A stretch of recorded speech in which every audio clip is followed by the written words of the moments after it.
എത്ര നാളെ കണ്ടിട്ട്? നല്ല മുഖപരിചയം. ഏതായാലും എടാ നീ ഇപ്പോഴും അവരത്തിൽ വർക്ക് ചെയ്യുന്നേ? അതൊക്കെ പണ്ടേ വിട്ടളയാ, ഇപ്പൊ ഫ്രീലാൻസ് അല്ലേ. അത് ശരി. ഇതിപ്പോ എങ്ങനെ ചോദിക്കും? അപ്പൊ താമസമൊക്കെ നമ്മുടെ പഴയ സ്ഥലം തന്നെയാ. റെന്റ് എത്രയല്ലേ വരുന്നുള്ളൂ? സെറ്റ് സ്ഥലം. സ്ഥലം എവിടെന്ന് പറഞ്ഞു റപ്പാട്ടി. നിനക്ക് ചായ അല്ലേ?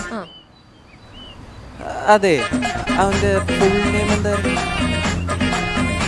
ഫുൾ നെയിം ഒന്നും എനിക്കറിയില്ല, ഞാൻ അമ്മതെന്ന് മാത്രമേ വിളിക്കാറുള്ളൂ. എനിക്ക് അവന്റെ ഫുൾ നെയിം ഒക്കെ അറിയാം. പിന്നെ ഞാൻ അവന്റെ ചെറിയ പേരൊക്കെ പറഞ്ഞ് പണ്ട് മൊത്തം കളിയാക്കിയിട്ടുണ്ട്. ശരി. അമൽ +2, അമൽ SLB, അമൽ ശേഷി, അമൽ 2, അമൽ 3, 25 അമലോ. ഇതിൽ എവനേതാ? ഫോൺ മാറ്റിയപ്പോ നമ്പറൊക്കെ പോയി. നിന്റെ നമ്പർ എന്ന് പറഞ്ഞു എടുത്തോ. 8281 44 9962.